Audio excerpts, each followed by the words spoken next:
to remind folks who we are. What we are. Yep. Who we represent. Westminster Lifestyle. I'm glad. Yes, I'm glad. I'm glad. Where am I going? I don't want to be in corporate. Corporate office means less time for me to do other ministry that I have to do. Not that I wouldn't do it. It would be a compliment. Oh no. Are you gonna do something? No, I hope not. And I was gonna, if you were, I was leaving. Right, that's me. All right.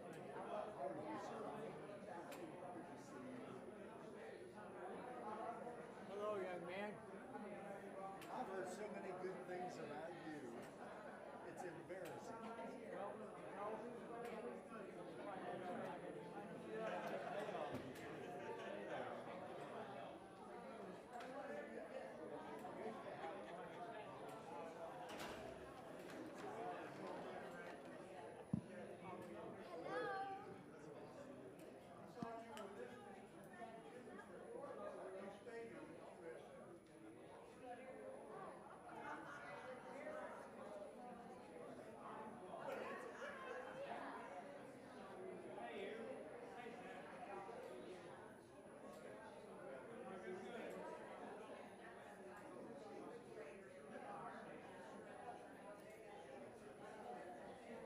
Baby reindeer.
Well, thank you.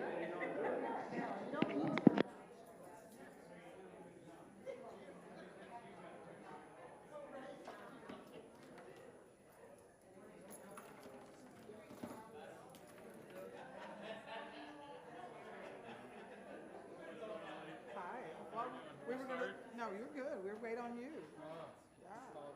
Can't start without you. I'm gonna move all your things from there though. Yeah. Where would you like them? Give you a chair. Can you hear me? Oh yeah. Okay.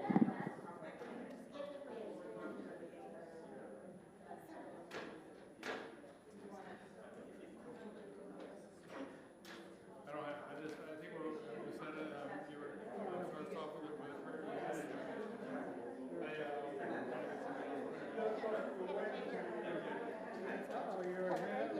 And we usually use a microphone because it gets recorded. No, here, Doug. These, Etta, you want to, they kind of just hook around the neck. Then you don't have to hold it. Okay. Hello. Nice.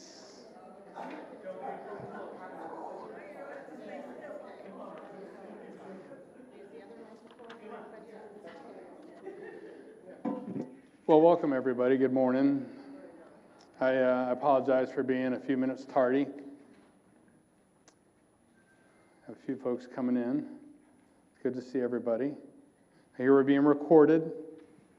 Everybody wave to the camera. I know Miss Etta's used to that. Actually, I watched a couple YouTubes with Miss Etta on it. So I've seen her perform. I am not so used to being recorded, so I'll have to get over my camera shyness. But I'll come out of my shell quick. But I'd like, thank you all for coming. If we could start with prayer, Ms. Etta. Yes, let's bow our heads for prayer.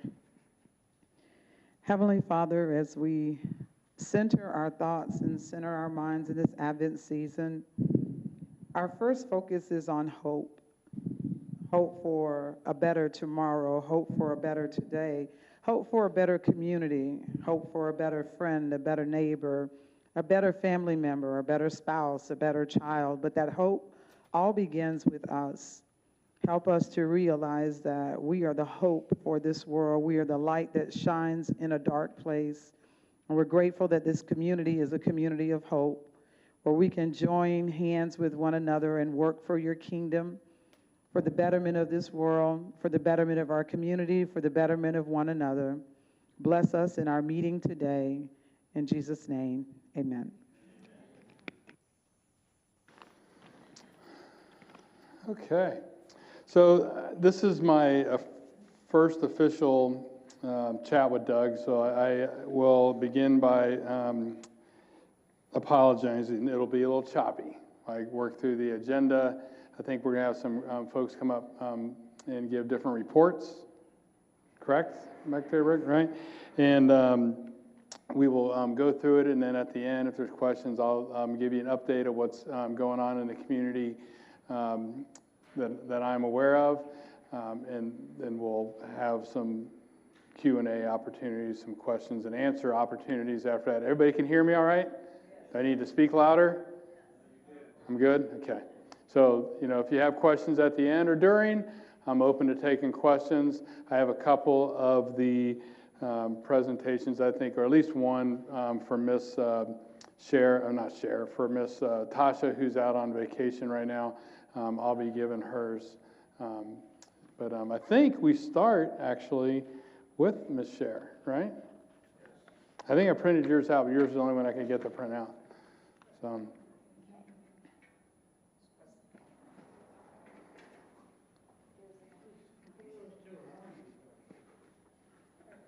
These are not horns. Roger. Today is Holiday Hair Don't Care. Obviously, Siobhan and Etta and I all got the message. The rest of you, you should have on your holiday hair. So here's the sales report, and it's a dandy. Year-to-date, life occupancy fees collected, $3,166,900. Today, we have contracted, ready to move in within the next few weeks, $905,500. And we have contracts pending, awaiting medical reports, $669,500. So that's a total of, right now, that we hope to move in if everything goes as planned, $1,575,000. That's a total of $4,741,900 year-to-date if everything goes as planned. So that is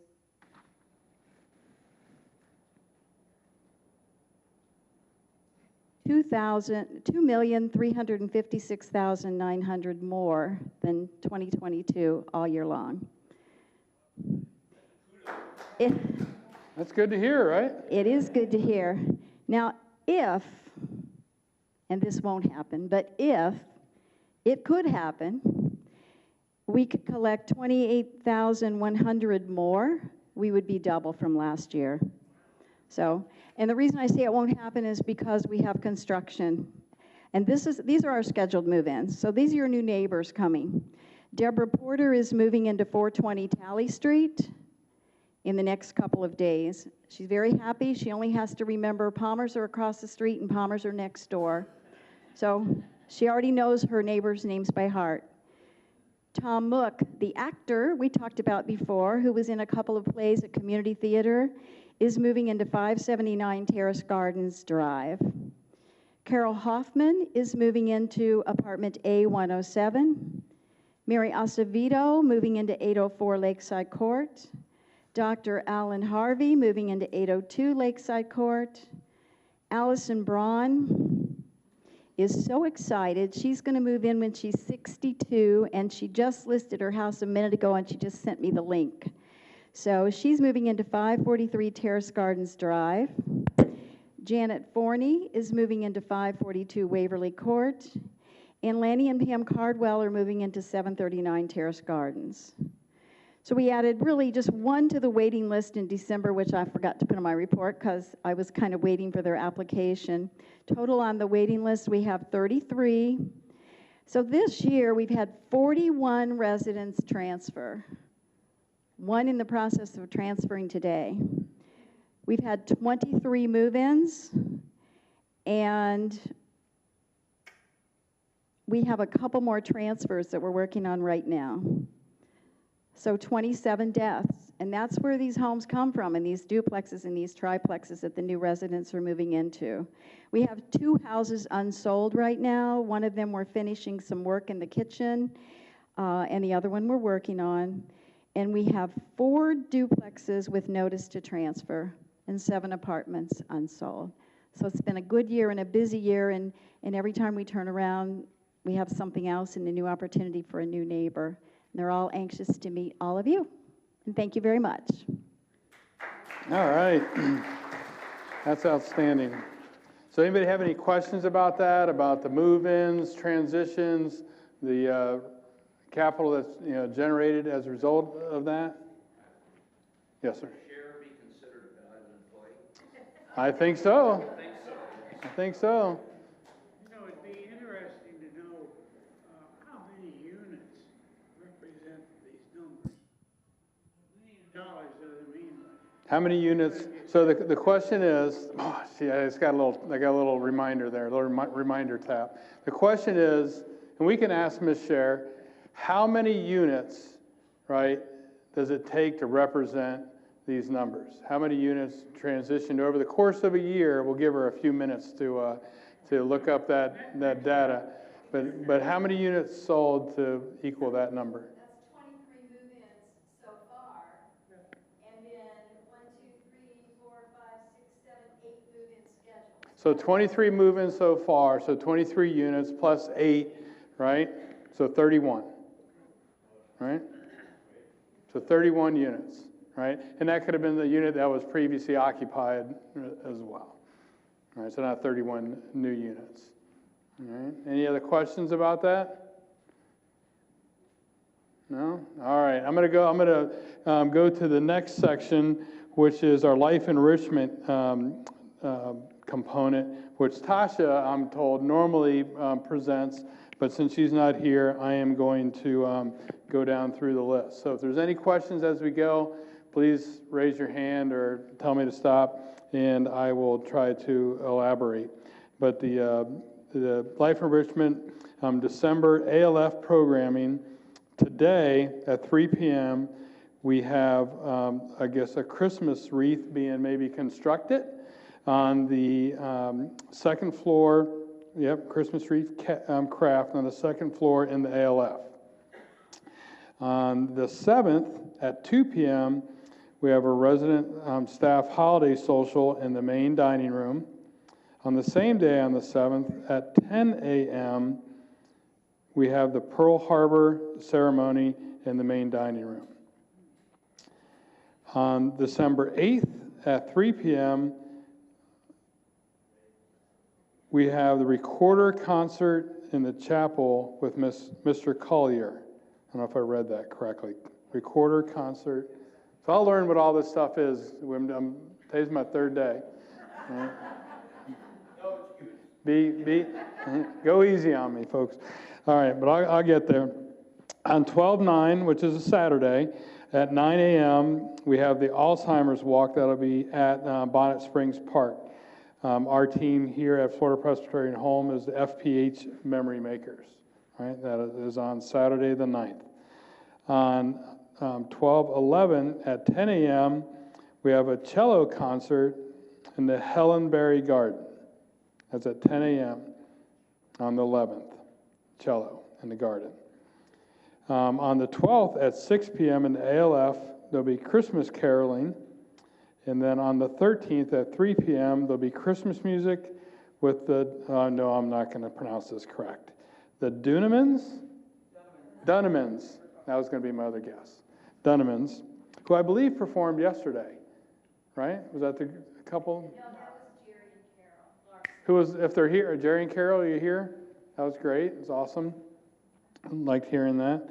On the 18th, to be determined, we have a Christmas light tour, which I think will be conducted. We'll go out on a bus and do a Christmas tour it says through Ariana, which I assume is a neighborhood. Ariana. All right, so we'll do that. On the 20th at 3 p.m. Will be the ALF residents Christmas social. And then on the 29th, December 29th at 5 p.m., it will be the New Year's Eve mix and mingle in the main dining room. So we got that going on for activities with Life Enrichment. Assisted living update, the occupancy currently is 44. We have 44 units occupied, I'm sorry. Out of the 48, we have 4 vacant units, and we have 2 internal transfers next week to the ALF. Sound right?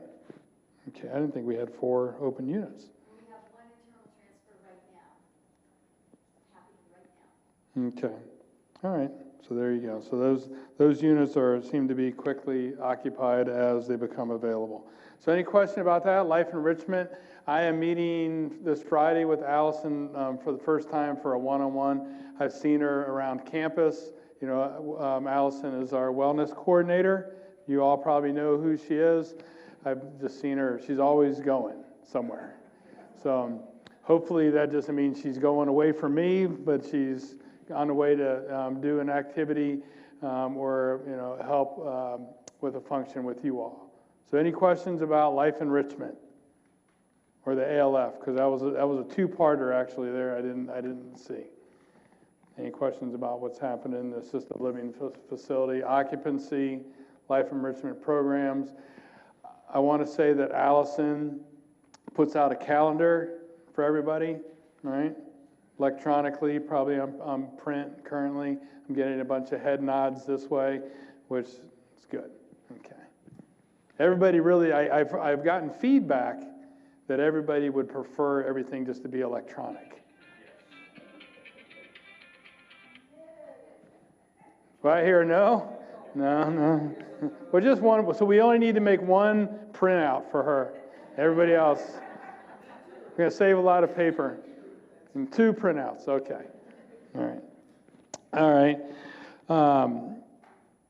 I think Miss Etta is next. She's going to give us the spiritual life update in the Advent schedule. Let me take this back.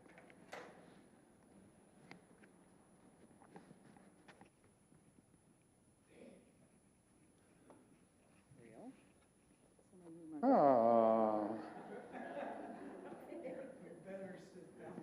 Is this a long portion of the presentation? It's not long. All right. Well, again, thank you for coming into one of the most favorite times I have of the year, the Thanksgiving harvest season into Advent. And I know many of you have already read your Hunter Herald of all the wonderful events that we have coming up in this season. We're going to have something almost every day in different parts of the community. Take time to walk through the community because the staff and the residents and their families have gotten together, done a lot of decorating, especially in the hallways and assisted living, all 3 floors, the health center, both floors, and there's different themes throughout. I would do a trivia question and ask you what the themes are, but that wouldn't be fair because some of you haven't had a chance to walk through, but maybe at the next chat in January, there'll be a prize if you can tell me what the themes were. So write that down, jot that down somewhere, because my prizes are pretty good on there.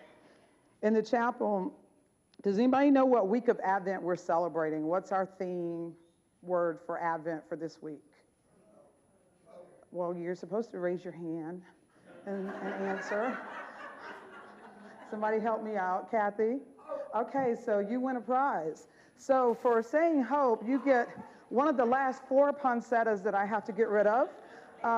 Lakeland Christian School stopped by on day before yesterday, and their RISE program was doing poinsettias for their fundraiser. And Anna Bissing's granddaughter came by with a trailer of 200 poinsettias. And so I had the grand opportunity of passing those out. Many of you cooperated and took 1 or 2. Some I was able to convince to take 3 or 4, and I had 4 left. So the next question of trivia. Next week, what is going to be our theme for next week? You got to raise your hand. Yes. Peace. Okay, you get number 2. So I got 2 more to go. Isn't that wonderful? I love it. So whether you want a poinsettia or not, give it to your neighbor. And now we're down to 2. Who knew you'd come to the chat and win a prize today? This is so much fun. I love Christmas giving. Now, what's the most popular flower during Christmas season? Oh, there you see. You know what? Where are my teachers in the room? Because you all failed. Okay. The students are supposed to raise their hands so they can be acknowledged and called on. Okay, so the poinsettia, there you go. That's number 3. Oh, Murray. Yep, number 3. And our last question on there, on the Christmas tree toppers, what's one of the most common that you're going to see in the campus, and you've got a clue? Yes. Angel, that's right. Angel's going to be the one, and that's where you're going to see on most of our trees around the campus as we continue to celebrate our Advent season. Now you guys are going to be expecting me to do gifts every time we do a chat, and that's not going to happen. I'm still operating on the same budget I've had, so keep that in mind. But just know, Thursday, December the 14th, important day for the chapel because we're going to celebrate by having candles and carols.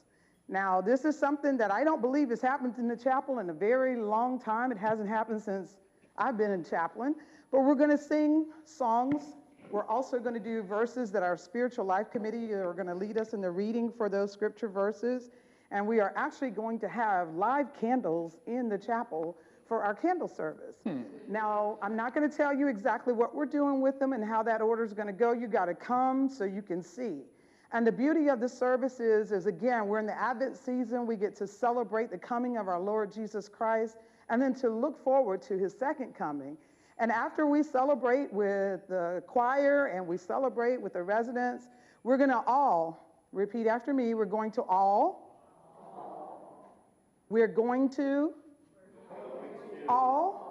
go down to the dining room and have supper at 4:30. See, there, you know, teachers, again. It's on Thursday the 14th, and it'll be in your Now Read This.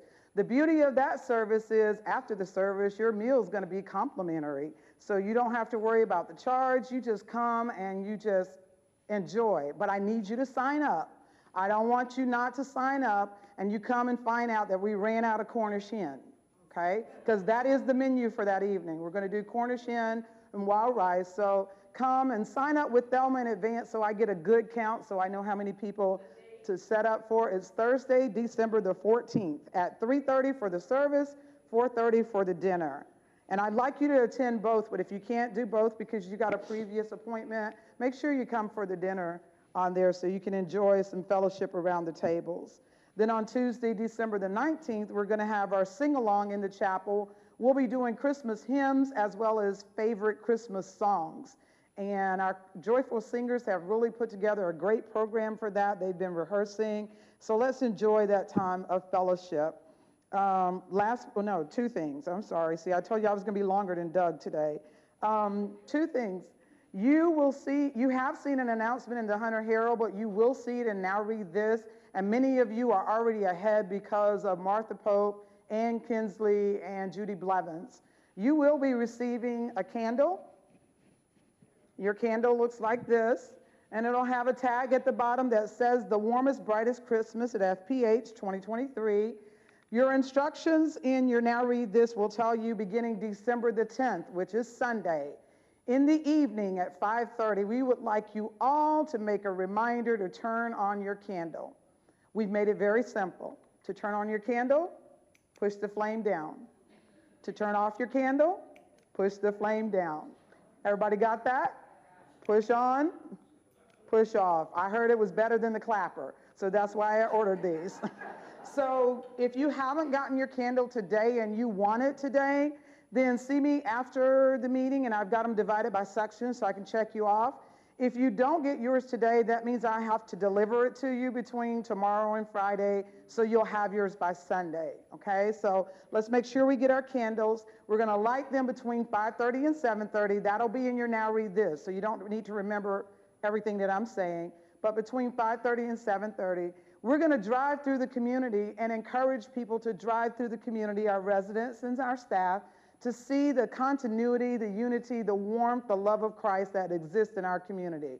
So put your candle in your front window, okay? Everybody have a window that faces the street or the outside where people walk in traffic. Put your candle in one of those windows, 5:30, turn it on, 7:30, turn it off. If you forget to turn your candle off, don't worry. The next night you won't have to remember.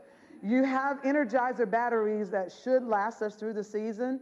But if your batteries run out, let me know. They're AA batteries, 2 AA, and I'll come and I'll take care of that for you. So after the meeting, if you want your candles, just see me over at the organ, and I can pass those out for you. Last but not least, because Doug is ready to get on with his part, I bring you greetings from Kenya, and I say Asante Sana, which is thank you very much for allowing me to take the journey, to take the trip and do some mission work there. I did have the opportunity to preach the dedication for the church that was in the process of building there. And I have a loquat tree planted on the property in honor of me. Pam has a guava tree. It would be so like Pam to get the guava tree that's planted there because she didn't know they were going to incorporate her in the festivities as well. But you will get to see all of what happened on January the 15th. Jean has put me on the schedule for the academy. And so I'll have pictures of the 6 days, really 7 days we were on the ground, and a lot of ministry that happened during those 7 days, as well as a one-day safari we were able to take just to have some fun before we would return home. But I couldn't have done it unless you all allowed me to go. So thank you so much for your love and your patience and your cooperation while I was gone. You just handled things and took everything in strides while I was gone, and I'm back now, feet running. So thank you so much for that. And I think, Doug, that's it. All right. Any questions for me before I have no more prizes, so those 4 were it. But any questions for me? Thank you. All right. Thank you. All right, next on the agenda is our Porter McGrath update with Ms. Siobhan. You're the next contestant. So it looks like all we do is hit this little button. Yes, the little white button, and it should turn blue. Right at the top, right where you there you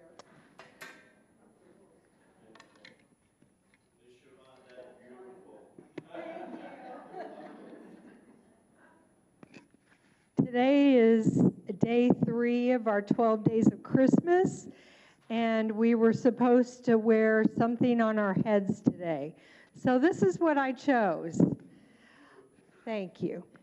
So this last month in Porter McGrath has been a busy one. Today's current census is 49.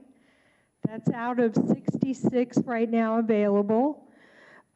Things have been a little slow, and it normally is around the holidays because no one wants to go to rehab when there's the holidays coming up. So we're just moving along right now. We have had some training in the past month.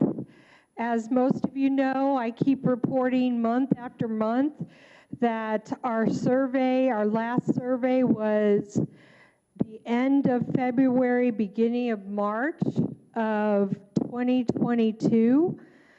So they are supposed to be scheduled every 12 to 15 months to come out and survey us. And so we are behind in that, about 6 months. So we just keep training and in-servicing our staff to get them ready because we never know when they're going to show up. So last month we did some wound care competencies. We did some hand washing competencies. We did some medication administration audits. And of course, the normal stuff that we usually do, our documentation and that sort of thing that we do ongoing.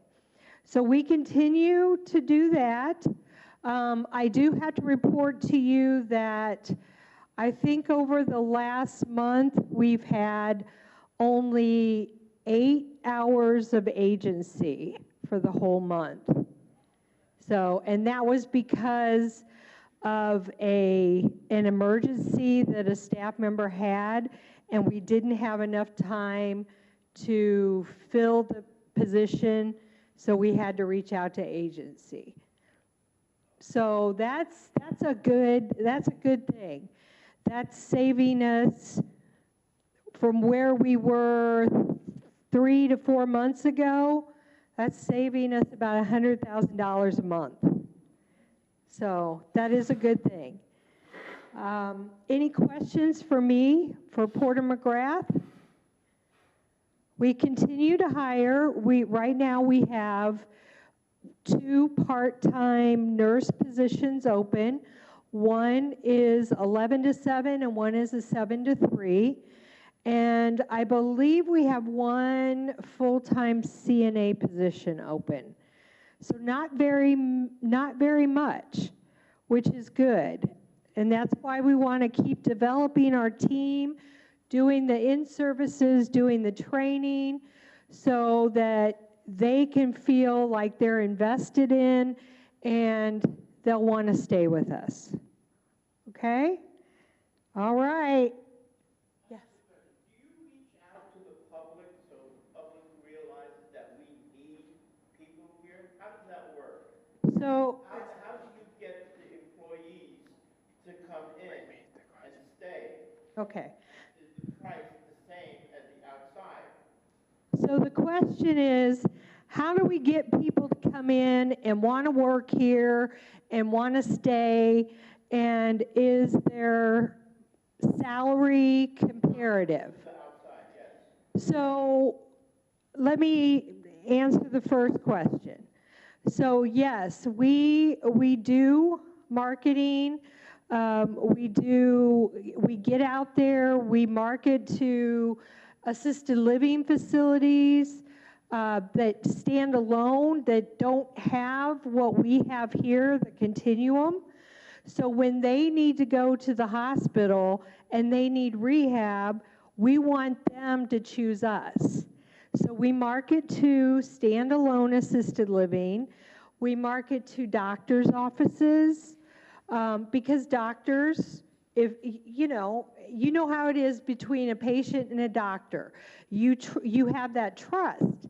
So if your doctor says, I want you to go to Florida Presbyterian Homes for rehab, that's probably where you're going to go. So the doctors are important. The social workers at the hospitals are important because they're the ones setting up the discharge for their patients. So they're important. They need to realize that we have open beds. We're ready to take, what you have. So yeah, that does happen. Yeah, mostly. Yeah, like Encompass is another one. Encompass and Banish, they are both. They both provide intensive therapy. So sometimes when people come out of the hospital, they're not strong enough yet for that therapy. So they can come here and get stronger and then have more of that intensive therapy. So it goes both ways. As far as employees, yes, we do put ads out there. We are listed on Indeed on the computer. We have a program that we use called Simpler that future employees can go in and apply and fill out the application and post their resume. And then that is what we mainly look at when we're trying to find employees. And the rate is comparative.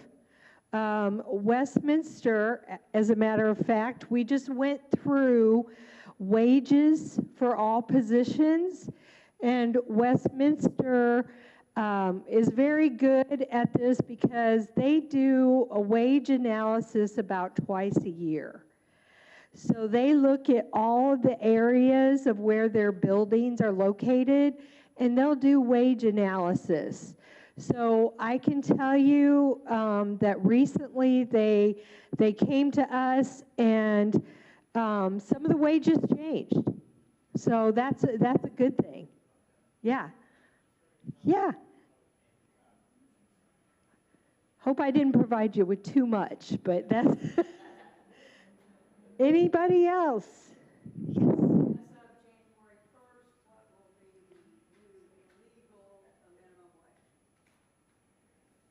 Marcia, Don't. as of January 1st, January 1st? Yeah. It's still $15.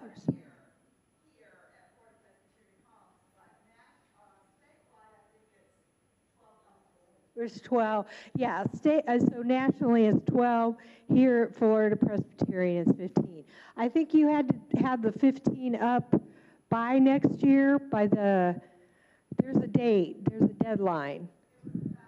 Oh, okay. does everybody understand why there's a $15 minimum wage? Yeah, because it wasn't high enough in the beginning, and we were losing people to the other place that just opened up. And then all of a sudden they upped at that point. Well, I mean, there was, as Siobhan mentioned, we did do wage analysis, wage comparisons, right? But the $15 minimum wage, and everybody correct me if I'm wrong, I got Miss Marcia back here nodding, right? Was because we receive funding through the federal government, Medicare and Medicaid, and that was mandated.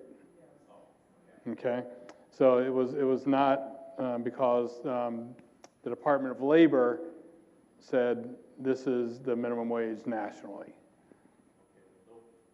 The young people didn't realize that. That's why they were flocking other places to become Well, in that $15 minimum wage was directed towards health care, right? So it's not $15 universally. Nobody knew that. Right. I guess, I don't know. Right. I'm done.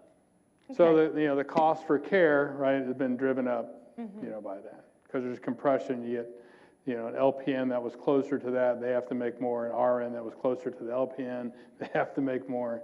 So everybody goes up. Yeah, so we had to adjust accordingly. Okay. Have we talked to the people that work at the hospital and recommend where you should go? Because if they have not improved in the last year, they were not recommending here. They sent my husband over to Oak Ridge, which was far less. How long ago was that? A year ago. Oh, okay, yeah. So, yeah, I'm sorry. She is asking if we have talked to the people at the hospital because about a year ago, her husband was referred to Oak Ridge. I don't know the specifics about your husband, but I don't know if he had a Medicare Advantage plan or was he straight Medicare? Medicare? Okay, so that is the reason right there, because we don't have contracts. So this is something that you all should be aware of. Actually, do I have a couple minutes to? No, go ahead. Sure. So we have contracts. We have to have contracts with managed care companies. So when you guys go and figure out you're going to go with Aetna, you're going to go with Florida Blue, you're going to go with Humana, some of those managed care companies we do not have contracts with. So I know you're just getting to the end of the enrollment period, I understand. I think it's through the 7th. Yeah. So if you have a insurance that we cannot accept, that we don't have a contract with, meaning they're not going to pay us if you come here, that you have to go someplace else because we won't get paid. So that is part of the issue sometimes, I know, with these managed care companies, because we have only a handful of contracts.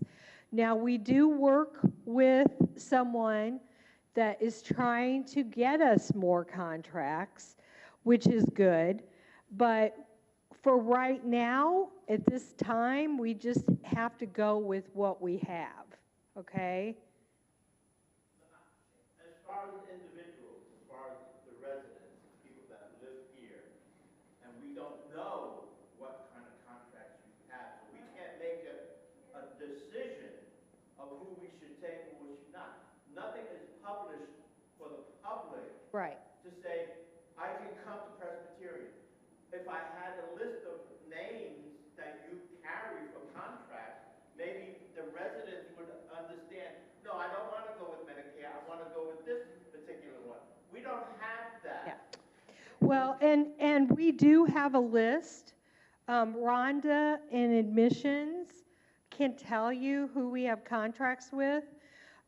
It also. It was sent out. Was it sent out? A couple months ago. Okay. So we can make sure it gets out again. We'll do a send out, maybe Janine, if we can do that. Okay. Thank you. You're welcome. It's amazing to me that people that work for $13, $15 an hour, I can't imagine that. You can walk into Publix today, be working tonight at $18 an hour. Tonight, not tomorrow, tonight at $18 an hour. So the people that work here are really dedicated. Yes. To healthcare. Right. And taking care, which is nice to know. Yes. Yes. I do have to say that with assisted living and with Porter McGrath, I am, really pleased with the staff that we have. You're right. You are so right on that. They are dedicated because they could go other places to work. You're absolutely correct. And probably not work as hard. And so they have a calling. That's right. So yes. We should be very thankful. Yes.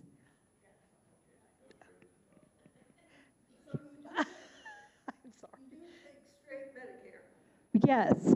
Number one, we will always take straight Medicare. If you have straight Medicare, definitely we're going to take it. Well, I'm fortunate enough that if I go in the beginning of the year, I also have TRICARE for life, so they'll start paying right away. Yes, so you have Medicare and TRICARE. You are like 100% covered. It is. Yes. It's a great thing to be. Yes. Yes. So anybody here has straight Medicare, you don't have anything to worry about. The Medicare Advantage, which, are your Aetnas, United Healthcare, Humana, Devoted, Care Plus, Simply, all of those, we don't take 100% of those. So we will get a list out. You're welcome. Okay, I'm turning it back over to Doug, okay? So I'll just add one but to the question. I think in the question over here, your insurance may have been, was your husband a railroad worker or was it industrial? Oh, okay. Every once in a while, what I was going to interject is that sometimes there is an opportunity, even if we don't have an agreement with the particular insurance, we can do a single case agreement. So every once in a while, but that would take some politicking on the residents' behalf. Okay, all right. Take the eraser to that. So this weekend, we're moving on to the next thing, which is the ED's report, and that is me. I wanted to make sure that we're communicating with you all that we are doing some of our IT transition beginning this weekend at 9 o'clock Saturday. Gary Coates and his team will be down here, and they'll be beginning to install our Westminster's Technologies IT system in replacing DataTech, who's our current provider, right? So between, I don't have an exact minute-by-minute detail, but somewhere in between 11 and 2, we are going to be doing a changeover which may affect our phone service for a short period of time, right? So in our health center, so you all are aware, while that's happening, if we have to call 911, we'll use our cell phones. If we have to radio security, we'll do that. If our call bell systems, the R-Care call system is interrupted, the folks in the health center will have bells they can ring, and we'll be doing visual checks. That'll also happen in the assisted living facility. Katie and her team, Katie will be here on site, I'll be here, Rick will be here, I think Siobhan's going to be here part of the morning, and I'm not sure if Tasha will be back for them. Tasha will not be here. But so there'll be some folks on site if needed, and we'll be making rounds, right?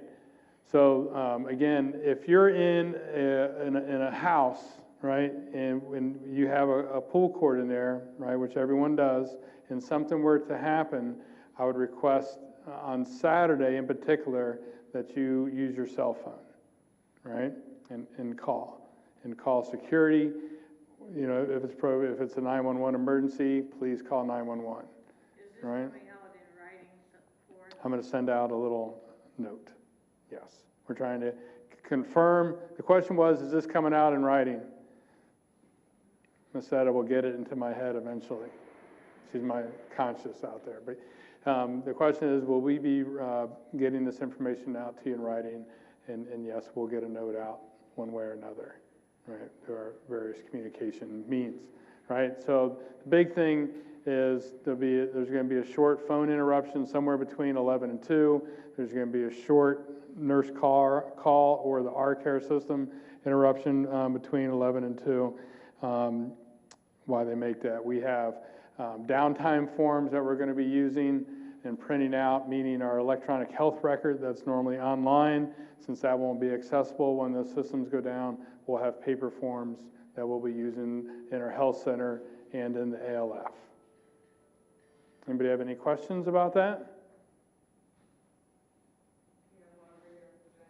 Yes, ma'am. It's internal through West. The question is, who is the carrier? So the purpose of this process is to move from DataTech so we can start to implement our internal electronic medical record, which is point-click care. We currently have Matrix, right? So it's to have the platform to put that on. This is not currently a technology update for the residents, right? So I was speaking to Rick and to Katie about this earlier this morning. You won't see Monday all of a sudden, new Wi-Fi antennas, everywhere and all that. This is the backbone that hopefully at some not so distant date, those systems will ride on, right? Any question? No? Yes, ma'am. I know we all participate in Spectrum with the company, and I was wondering, is this going to be involved at some point? The question is, we currently use Spectrum widely here on campus, you know, and will that be affected at some point? My answer is, I don't know. It could be. I'm sure they're going to, you know, look at the providers, the internet service providers or the TV providers that you currently have, that we have an option for. If that's the only option, you know, here locally, it'll probably remain. You know, is there a group package that we can participate in that may reduce, you know, pricing for our residents? Is there additional technologies? Can't tell you just yet. Just don't get Frontier. Isn't that Frontier part of Spectrum? But I digress. So one of the, you know, the couple of questions that have been asked over and over, you know, if you so happen to be somewhere where this technology change, you know, is being affected at, you know, how will I get my passwords? You know, where is the login and password information going to come from? We're working on getting that answer. If there's some sort of communal computer used, if we have a computer lab or something and this change affects that, you know, how do we access those systems moving forward on Sunday and Monday when we have the new system implemented? We are getting that information. So I'm supposed to have a phone call with Gary Coates coming up, who's the head of the Westminster IT team. So we will we'll get some more information. And of course, the other question that keeps being asked is about Wi-Fi, and we don't know just yet what they're going to be doing to increase Wi-Fi yet, but I foresee it coming in the not-so-distant future because we have some dead spots here, right? It's hard to, I've found it challenging myself to have phone calls in different areas. Having these wonderful concrete steel reinforced buildings is great in a hurricane, but it makes it difficult to call out using a cell phone. So we need some Wi-Fi you know, antennas put up to increase our network here. I don't know if we've ever entertained having a cellular carrier co-locate something here on campus. That's something else for us to investigate, and it might even be a small source of revenue, you know, for us. I'm sure they probably have something over at the RP Funding Center pointed this direction or wherever the cell tower is, but it's spotty, depending on where you're at, depending on how much you use your phones, right? So some other updates, so you all are aware, you know, there's some movement around campus. Rick and his team is out, you know, managing some different projects. I don't know if do you speak about any of that at this meeting or no? Nobody brought it up. Nobody brought it up. Well, some of the projects are going on. You might see over at the Mark MacArthur Center, they're working on the roof over there. We have a number of roofing. I put it in the last TGI FYI. It's supposed to go through campus. We have 5 different roofs, I want to say, that are going to be worked on. But they started there at the MacArthur Center. They're making pretty good progress, trying to keep the area of demolition confined and safe. You know, but be aware of where you're at. If you hear hammering and noise going on, they're trying to be very thoughtful about how they bring that, you know, the demolition materials down from the roofs so it doesn't get anybody in any danger. Right. Yeah, looks good. Yes, sir. You want the microphone? Okay. As Doug was saying, we are doing the roof. The next roof we will be completing will be the front of the dining room. Is this not working? The next, it's not on. It's not, the light's on.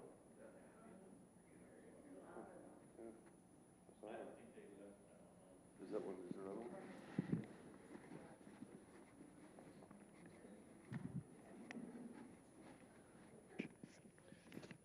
The next roof that we will be completing will be the dining room roof. The front of it, there's a overlooking the lake. There's a flat part. That'll be the next roof we'll be completing, and then from there it's going to be the front or the Porter McGrath Center. I'll be working with the Lakeland Fire Department on that one because we're going to have to close off the front entrance of the health center for about a week. And so that's the most challenging roof we have. And then from there, it'll be the A building, Bauer Haynes. We'll be doing it's at the west side of the roof. Only the front half will have to be done. So that'll be and then the last one's going to be Four Bunker Manor. That's the biggest roof we have to do, and that's going to take probably a couple weeks to do. And so that's going to be a real challenging one also with the, because that's a high traffic area, and the staging for that one is going to be, we'll have different staging areas for that, for the demolition on that one. So we'll be communicating with you on that also. Starting tomorrow, we will be doing carpet cleaning throughout the campus. The chapel will be done after 10 o'clock, is that correct, Etta? After the singers, we'll be doing that one. In the evening, we'll be doing the dining room carpet. It's going to be Thursday and Friday, so we're going to be doing Four Bunker Manor, second floor hallway. A lot of common areas. Wherever we have carpeting, we'll be addressing that and getting it cleaned up, getting ready for Christmas and the holidays. Any questions or concerns about maintenance or security? Yes, ma'am. Is there any time that you could tell us, because it impacts the people with power tiers, they're being able to get out of the apartments? Timing, we will be addressing that. My priority is because we're going to have to empty out the chapel. I'd like to get this one done first, and then from there I'm going to work with it. I think he's bringing out 2 crews for the carpet cleaning. So yes, I will be addressing the timing. We'll let you know that. Yeah. Yes, sir. What are you going to do, like, starting January? Do you have a follow-through of different things that you want to accomplish? For projects? Yes. For capital? Rick and I. So we're aware. Sure. The question is, do we have a list of capital projects that we can update our residents on? I can tell you that we have a meeting, we being Rick, myself, Scott, who many of y'all have met, who's my direct supervisor, and Chris Wickberg, who's our Vice President of Plans and Construction for Westminster, about our capital projects. So we want to make sure that we are all on the same page so we can distribute, correct information. But yes, sir, right? And so, we bring all this sort of full circle. Cher was up here, talking about the wonderful, sales that she's been having and making, progress with getting new people to come in and understand the direct correlation between those dollars being driven into the community and our capital projects, right? That's how it happens, right? So we want to, thank Cher for, her, wonderful progress she's making, and, it's awesome. We also want, before it gets too far gone and I forget about it, Marcia and her team, Janet and them, and, Siobhan, with getting this, the agency staff out of here. It's not only, something that affects the bottom line, right, because the cost associated with agency is astronomical, right, but ultimately the agency staff, while some of them are wonderful people, many of them are just here to collect a check. The service that they provide is not up to our standards, not up to your standards, right? And it creates, a service delivery challenge. So, we thank, recruiting, human resources, Siobhan and her team, training. It's a big process, something that our health centers, assisted living facilities in particular have struggled with, for the last couple of years with COVID. Right? Give them a round of applause, absolutely. Since you got the blinky hat on back there. Nice. The air conditioners are taken out of our apartment. Another project, right? Yeah, so I know that I was talking to Rick about that this morning, so I was walking around, and I don't think I had noticed that they had the window, the slot is where we're exhausting them. So it's, yes. It'll be good when we get that done. So around campus, speaking of other things that we're doing, we're entertaining, some office moves. So you'll see, us walking around looking, doing some planning around that. With this new affiliation, there'll be some need or change. We have a couple people who are retiring or otherwise leaving. We'll leave that right to the very end, so everybody gets to thank them for being here and their time and service to the community. We have some renovations that are going on to create models that we didn't have before, right? Along with the construction that's already happening on the apartments and units that have been purchased. So there's a lot of activities that's happened around campus. We certainly apologize for any inconvenience that, construction, renovation, these improvements, cause, but at the end of the day, it's all for, the betterment of the community as a whole, all right? We certainly know that the carpet cleaning, while it might not be so, well, I think we had a stain in here, right? So we have this stain in here, but there's some other areas in our community that desperately need some carpet cleaning, right? So, okay. Anybody have any other questions for me? Yes, sir. Are we officially or unofficially a Westminster community, and if so, what's the name? We're not FBA, obviously. So the question was, are we officially or unofficially Westminster? Yes, we are officially or unofficially Westminster. And all kidding aside, the reason why I say that is because the OIR approval has not come through yet.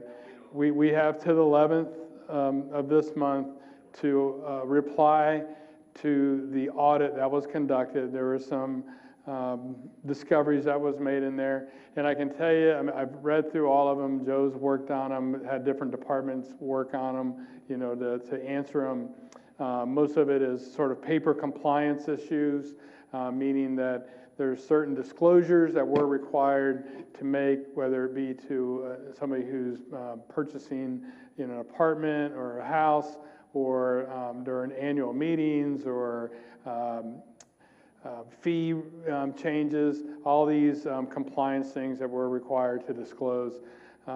Why I feel confident that these were made with the different changes that have been made here in the community.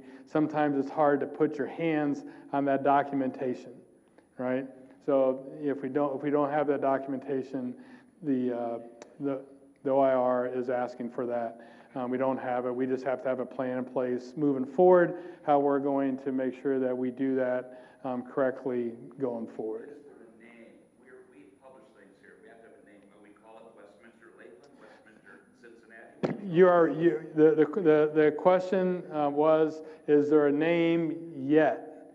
So currently our name is Florida Presbyterian Homes Lakeland, and I know it's very frustrating. I apologize. Well, it's not your fault. So, but yes, but I'm not at liberty to divulge what the name is yet.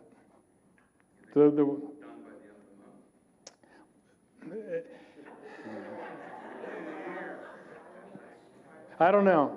I'm waiting on Etta to get me the T-shirt, but we're working on this quickly. It's definitely, there's subject, interest in it for us. We're trying to get it, done and be. I had a call this morning with OIR, nice gentleman up there, Michael, and we discussed, the progress in this, or, why it's taking so long. And I said, how do we, get this done quicker? His reply is, it gets done when it gets done. Have you looked at the guy on the website that still says FDH? Have you looked at it? They should just delete it. It is terrible. This is like coming from my know about websites. Have you looked at it? I have seen the splash page. Okay. Don't like it? All right. Well, that'll be on the list, right, when we make this transition. The question was, have I seen the webpage for Florida Presbyterian Homes? I have seen it. you know, I know there's changes coming when we onboard the Westminster system, and you know, there'll be changes to that, I imagine, as well. So, any other questions? Yes, ma'am. We know enough ahead of time if the name is changed, so that if money is being sent to our accounts, we can get the right thing. So the question is, will we know when the name is changed? And I believe we had this question before. Will we know in advance who to send our monthly service fee check to? Right? I feel confident in saying yes.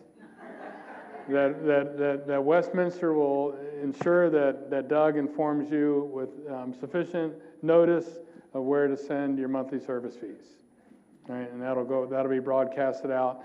And you know, we are going to be having additional meetings. I had a meeting Monday morning in Bauer downstairs. I'm going to try to arrange one over in MacArthur, one in ALF, one in the health center. But I am going to reach out to you all to have more discussions and have a dialogue about things that we are doing well and things that we can improve on, communication, and all that. Okay? And if anybody has any input to that, just let me know. Yes, ma'am. Yes, ma'am. Because of what they're asking, our newspaper, what do you call us? Oh, it's the Lake Hunter Herald. Okay, the Lake Hunter Herald, that's not gonna be gone, right? That will continue? The question is will the Lake Hunter Herald continue? I need to familiarize myself with it. I don't have any. Is that the 30-page double-sided? Okay. Can it be? I've heard from a mass of people that they prefer electronic communication. Oh, so now we have a dissenting voice about that. It's much better than it used to be. So, okay, I mean, well, that's something we need to look at. I mean, it's 30 pages, a couple hundred copies, 6,000 sheets of paper, color, ink, toner. So we'll need to discuss that and see what the best way forward is. See if it's, I hate to make all those copies and we're throwing that away, right? Don't want to read the 30 pages, don't need to read the 30 pages. Read all 30 pages.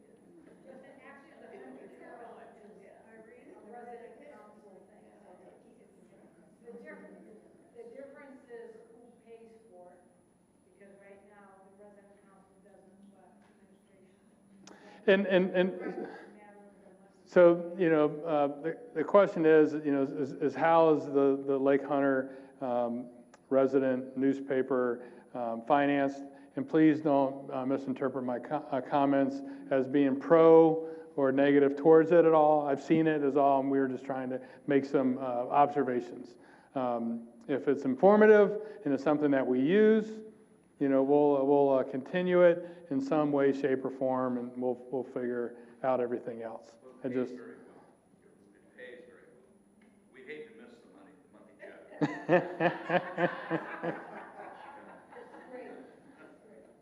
So I've seen it, and that's all. I've seen my first one. So get good advertising dollars from that. I think I had somebody else with their hand up. No? Yes, ma'am. What's your email address?